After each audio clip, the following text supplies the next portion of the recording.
行车基础建设越来越完善，骑乘电动自行车更加便利安全，电动自行车市场也因此不停扩张，未来消费潜力无穷。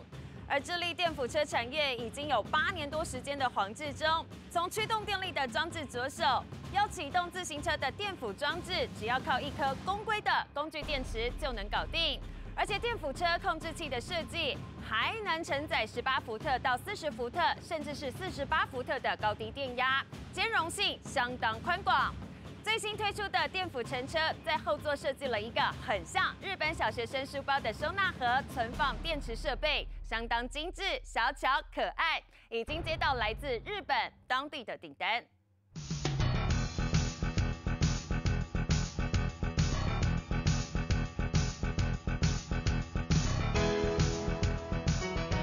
沐浴在金黄阳光底下，自然环境里享受芬多精。一天的开始，从足下踩踏缓慢前行。自行车轮有了电力辅助，移动显得更逍遥自在。我觉得有电能的辅助之后，就是全家人可以一起享受一段骑车的过程，不管距离，你可能骑1个小时、2个小时，你不用再完全靠自己的体能。电辅车的价值就在于说，它能让你骑得更快，让你骑得更远嘛。电能辅助减少体力损耗，黄志忠研发的电辅车和市面上的大不相同，给予电力的来源出自工具电池。这是我们全新推出的电辅车乘车，它可以用18伏电辅。那如果你原来自己已经有脚踏车的话，你也可以加装我们的18伏电辅套件，就像这2台车这样子。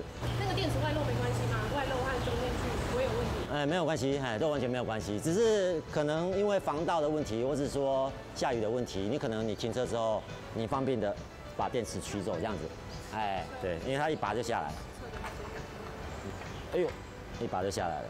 装卸容易的电池装置搭配电辅套件，让菜篮族或是方便携带的小折都能摇身一变成为电辅车。E-bike 在世界各地越来越受欢迎，黄志忠也从驱动电力的装置着手，要为电辅车找到崭新的应用舞台。这样我今天带来这些工具电池，研究看看说你的马达设备跟我们以后要做的这些电控产品，我们是不是能使用这些电池来装在电辅车上面？你原来的线径是0.95嘛？是，没错。那现在可能要用到这个1.2了解的线，然后大概会绕在12圈。软体上面你可能要配合一下，36伏的你18伏是动不了的。我懂。所以你软体一定要变，让18伏它也可以动。是。那从电子业台商转行的黄志忠进入电辅车产业已经8年多时间了，做出来的第一颗智能电辅轮，想方设法把所有的电机、电池和主机板都集成在一颗花鼓上头。最新的设计开放电池选项，要让消费者骑上同一台车，却能拥有多元的骑乘体验。对，目前全世界是没有说使用工具电池18伏的电池去驱动电辅车。那日本目前原厂之前有开发过，可是大概2、3年前的事了。那有出过一批货，可能有一些脚踏车的问题、电机的问题。差不多1年多前，我们来思考说，是不是可以用公规的工具电池的时候，那你首先面临到的问题是，工具电池18伏的比较多，40伏的有，可是比较少。那其实我一开始是想用40伏的，可是我会觉得说，那你要考虑到以后车友购买的方便性跟经济性嘛。对不对？一颗8000块、1万块电池，那这问题又回到原点了。所以那时候才会开始说，是不是有使用18伏的可能性？因为它的很多人都有了，而且它电池也比较便宜。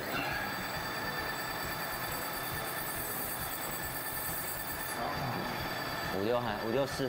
要让不同伏特数的工具电池能随时替换，软硬体设计上就要做到兼容电压。如此一来，不同电压之下，电器才能正常运作。所以我们现在插的是18伏6A 的316。我们改天因为贩卖的国家跟地区有不同的法规，我们再来做限速的动作。你这个到美国去是很美国 OK 啦，北美 OK。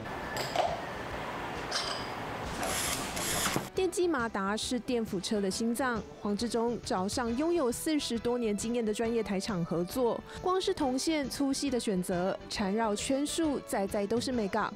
光是缠绕这门功夫，就能看出台制和陆制的做工差异。大陆最大厂的它是这种绕法，我们会改成这种绕法，用机器因为机器的可靠度、稳定度多方面一定比你手工的稳定。它这边有7、8条线，总共3组下来就20几条线，20几条线你要全部刮得很干净接在一起，不太可能，一定有不良的。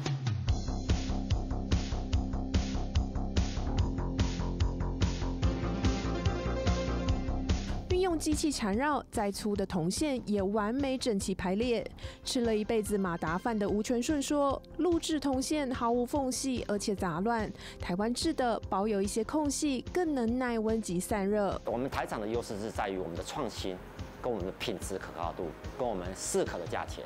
那如果我们台厂跟陆商一样的话，都在讲究低成本的话，那我觉得这不是我们台湾应该要发挥的优势所在。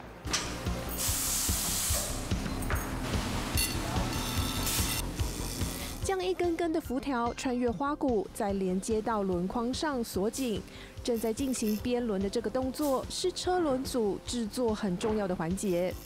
因为轮毂马达承受力比较大，扭力比较大，所以钢丝要做线径2.3以上。线径的规格因为车款设计而有不同，为了更稳固、符合承受力，交叉程度也大不相同。因为轮圈的这个跟铜头交叉点，如果角度越大的话，它的那个夹角会越大，旋转的时候容易断，所以做一交叉很适合。36孔的强度就很足够了。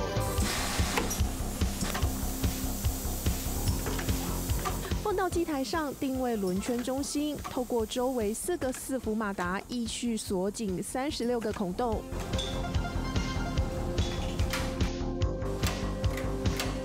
接着放入下一个机台进行校正，为了确保轮圈结构是否符合标准，还得经过人工再次检查，抓出不良品。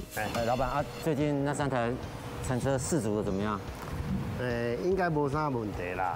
我近来这工课嘛较济，我等到你啊做嘛做要好啊，无咱等来甲乖遐看卖看，也都有啥其他问题啦，大家都讨论。因为我一直很担心说那个盒子装的位置的问题，应该无真大的问题。你来看，他就咧母你这停车这。虽然还在试组样车的阶段，但黄志忠推出以小折为主打的电辅乘车，已经接到来自日本客户的订单。脚踏车市场主要也是在欧美、日本这些国家啦。当然我们台湾有少数的民众也会购买，不过我们的主要市场一定是出口。就是我们的产品进到日本市场之后，也是会跟一般传统的自行车产业结合。那我们还有一个优势是说，我们可以跟工具连锁店结合，因为他们卖一些 DIY 的工具。或是电池，其实跟我们的产品是相兼容的。我们当初量的是16.5，然后这个高度对，就跟当初量一样。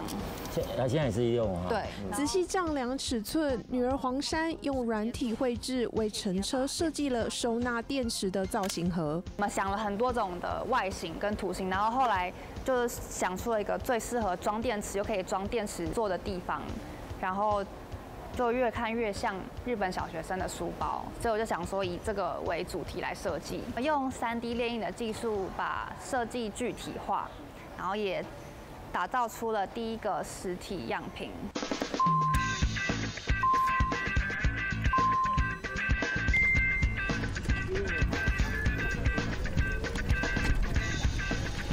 合体边直线竞速，分别负载18伏特和42伏特工具电池的2车，不到几秒时间就拉出距离差距。要换挡。